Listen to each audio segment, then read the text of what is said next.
एरी hollow के शांत शहर में एक मनहूस रात में कुछ अनोखा हुआ। एरी हॉलो एक विचित्र, साधारण सा दिखने वाला शहर, जीवन की विषमताओं से अनजान नहीं था। लेकिन यह अलग था। जैसे ही चंद्रमा आधी रात के आकाश में लटका, लंबी, अशुभ छाया डाल रहा था, एक अस्पष्ट प्रकृति की घटना घटी। यह एक ऐसी रात थी जो इसके निवासियों के मन में हमेशा के लिए अंकित हो गई। भोर की पहली किरणों ने एक शहर को अराजकता में दिखाया।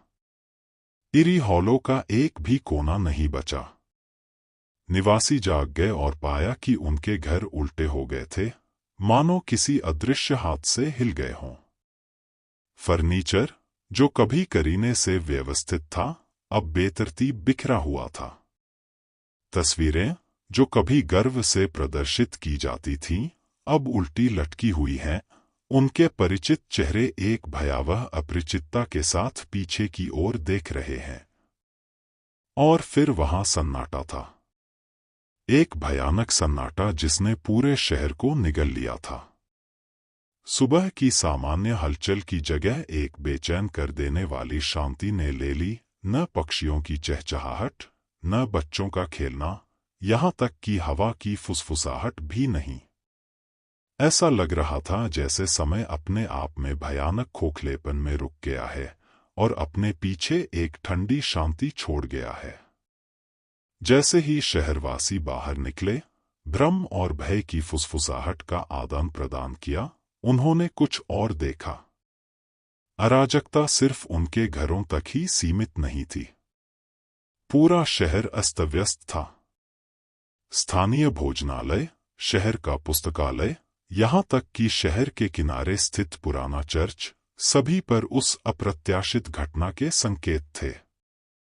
लेकिन सबसे अजीब हिस्सा, वह हिस्सा जिसने उनकी रीढ़ को कंपा दिया था, अभी आना बाकी था।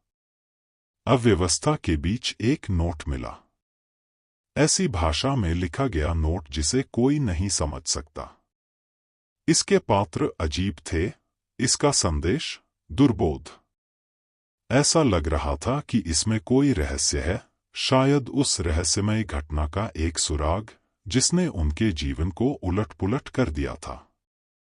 अराजकता के बीच में एक नोट मिला, जो ऐसी भाषा में लिखा गया था जिसे कोई नहीं समझ सकता था। दिन के उजाले की तरह टूट गया। शहर के लोगों ने जवाबों के लिए अपनी हताश खोज शुरू कर दी।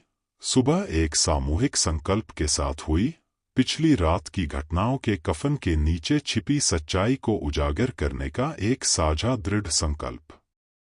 यह शहर, जो कभी अपनी शांति के लिए जाना जाता था, अब स्पष्ट तनाव के साथ हलचल।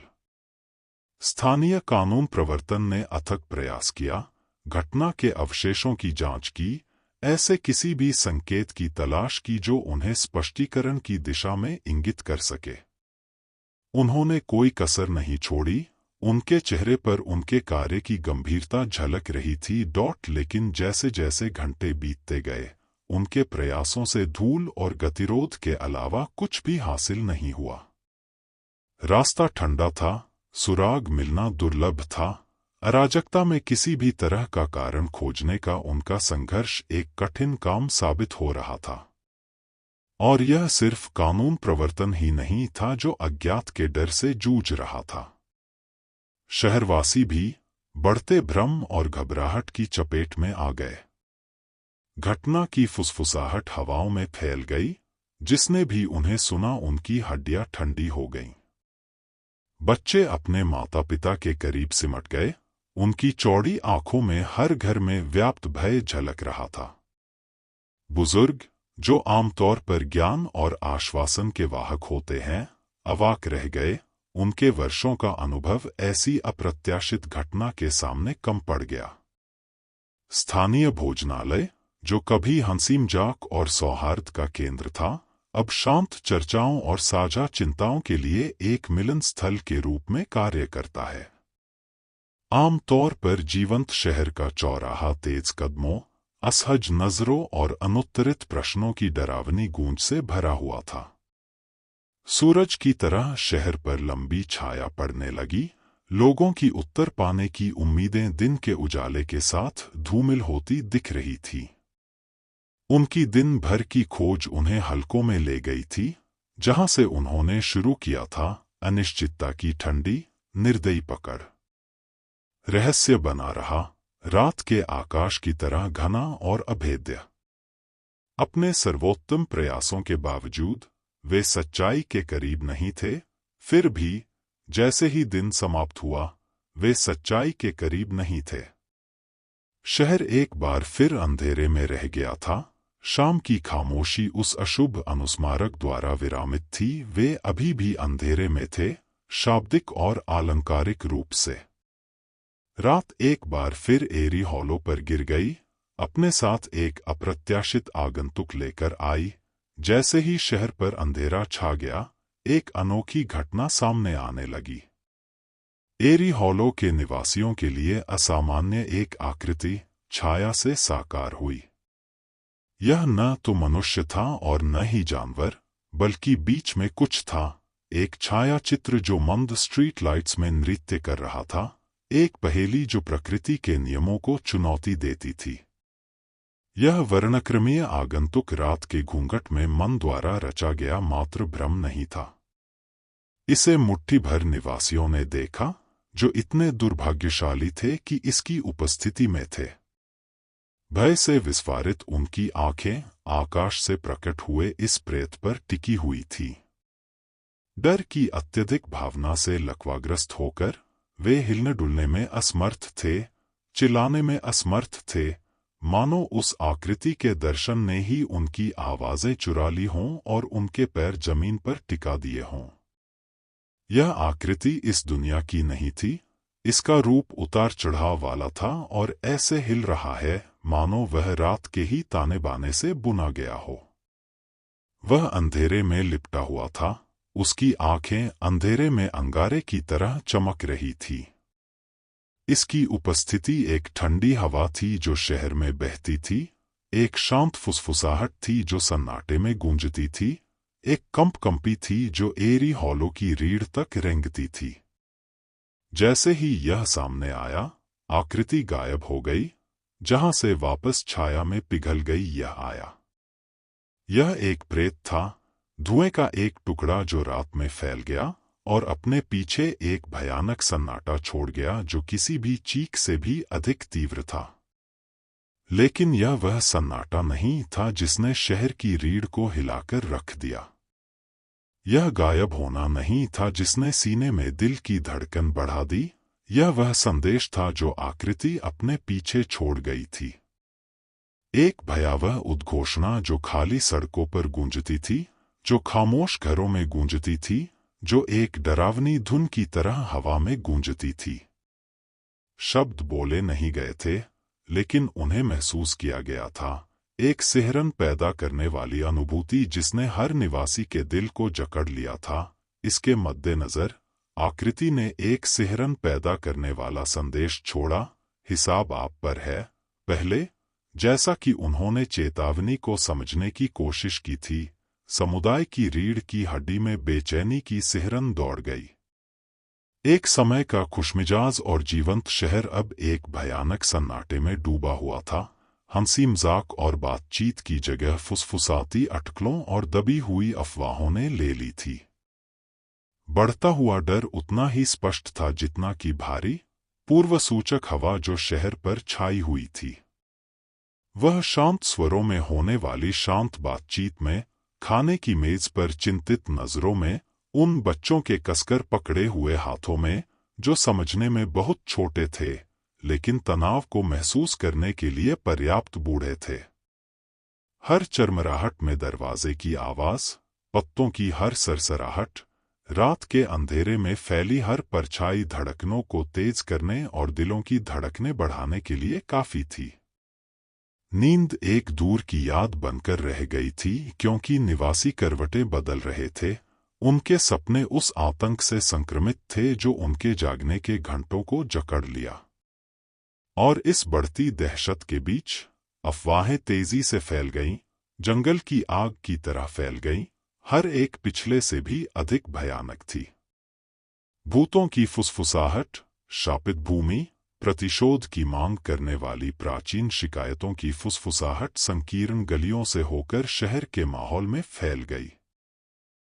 प्रत्येक कहानी, प्रत्येक अनुमान, प्रत्येक सिद्धांत ने केवल भय की लपटों को भड़काने का काम किया, जिससे शहर उन्माद के कगार के करीब पहुंच गया। जैसे जैसे भय बढ़ता गया, शहर ने खुद को पागलपन के कगार पर पाया। एक बार परिचित सड़कें अब खतरनाक लग रहा था। बच्चों की हंसी एक दूर तक गूंज रही थी। समुदाय की गर्मजोशी की जगह पूर्वाभास की ठंडी भावना ने ले ली थी। डर अब केवल एक अंतर्धारा नहीं था, यह एक प्रचंड तूफान था जो शहर की नींव को ही नष्ट कर देने की धमकी दे रहा था। अतीत की शांति एक भूले हुए सपने की तरह लग रही थी, वर्तमान आतंक के सामने एक क्रूर विडंबना। हर गुजरते पल के साथ भय गहराता जाता है और रहस्य अनसुलझा रहता है। शहर अब एक अदृश्य आतंक की चपेट में था, और हर किसी के होठों पर सवाल यह नहीं था कि तूफान कब टूटेगा। जैसे ही एरी हॉलो पर एक और रात उतरती है, कुछ अलग महसूस होता है।